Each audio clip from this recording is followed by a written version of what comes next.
Hey guys, today we're going to talk about my all-time favorite digital camera.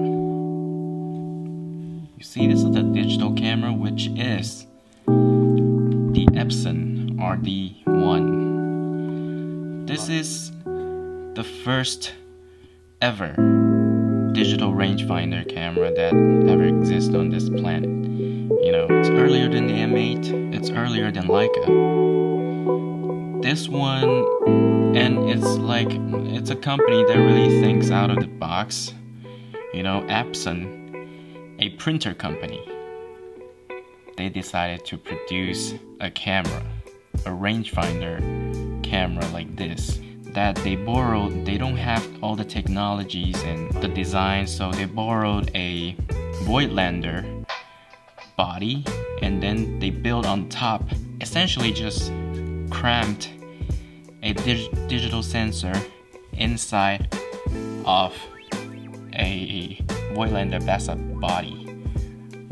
So here's the camera. So first of all, we can see, let me just take this lens off. This is the Leica lens. So as you can see, we have all the rangefinder, all you need, like a proper rangefinder coupling with Leica M lenses.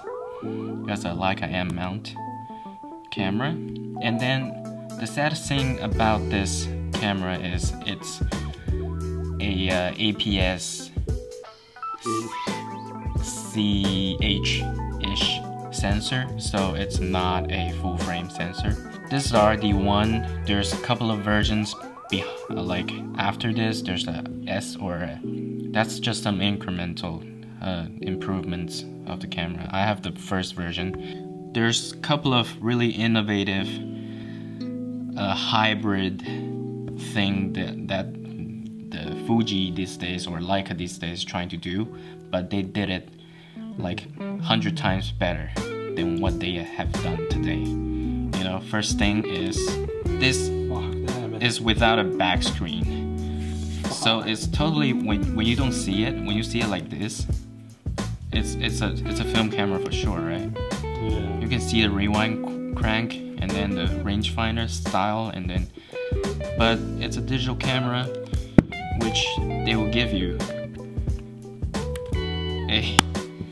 a flip out screen that says Epson.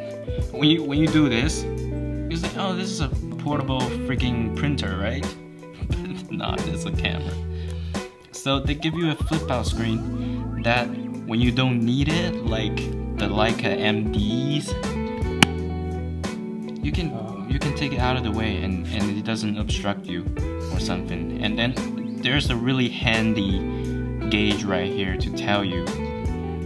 Usually on film camera, this tells you what ISO are you on, film reminder, but this conveniently, it tells you the RD1 crop factor, and then it gives you a frame line selector as well.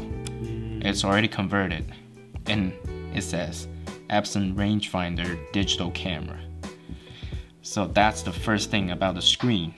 And then the second, which I find really good, across all the Bassa, some of the Bassa cameras, I had never used the Bassa film body, but this viewfinder is 1:1 magnification, so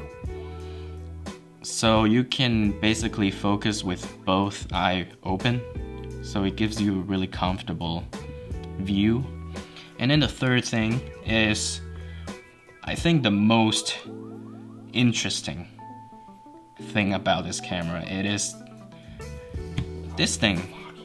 Is it like the Leica M10D that serves no purpose? Just there. It's just there for a thumb rest.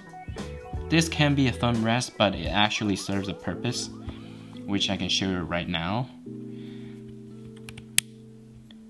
When you press the shutter and give you the slap, and watch as I crank.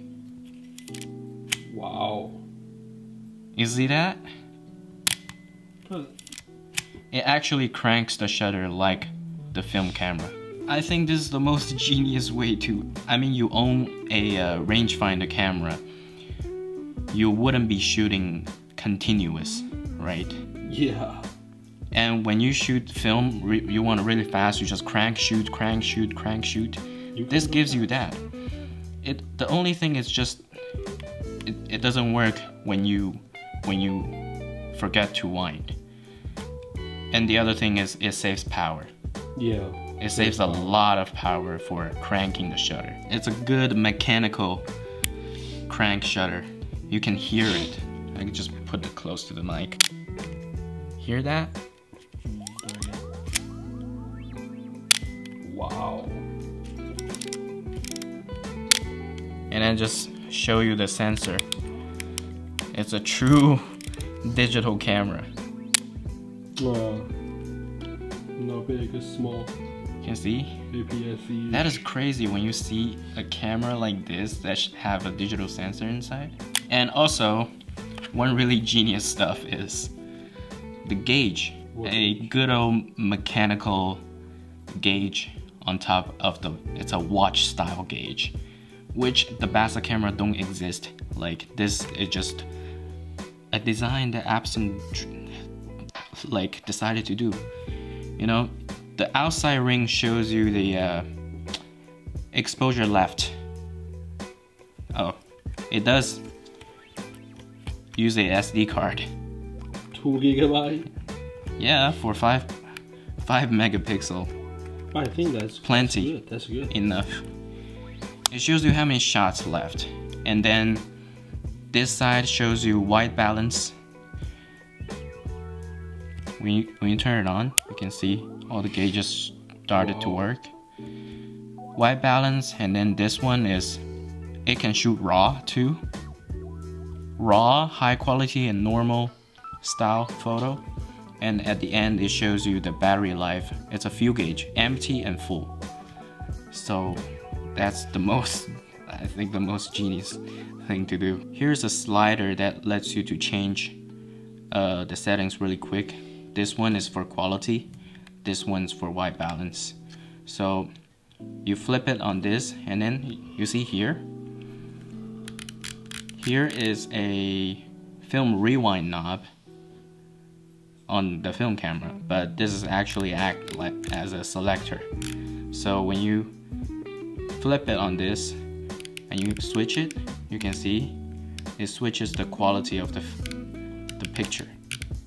And then here you select your white balance. And then it also serves purpose on viewing the photo as well. So on this rewind knob, you can scroll through your pictures, and when you select your zoom function, and it will act as a zoom wheel. So there's only 2 positions to go. There's only, where's the D-pad, how can you move it? You can just pull this up, and then you can rotate. Okay.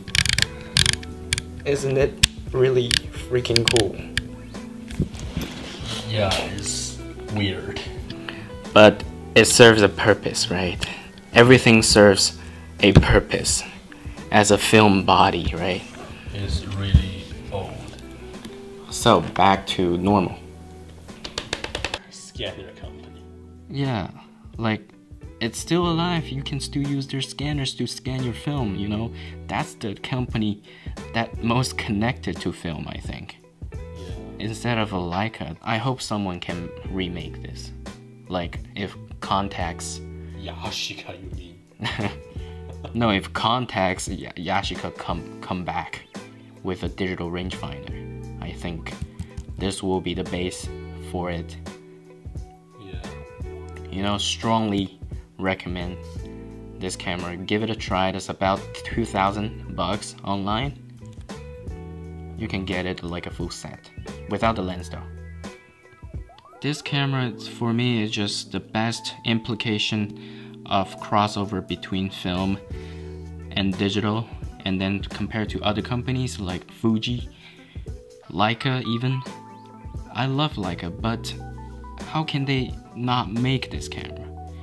You know, the closest thing they made is the Leica M10D, which it doesn't have a screen, and the winding lever just serves no purpose. So, I mean, I think this is the best implication, the best design, the best mind put it in a digital rangefinder camera, only from Epson, only from a printer company.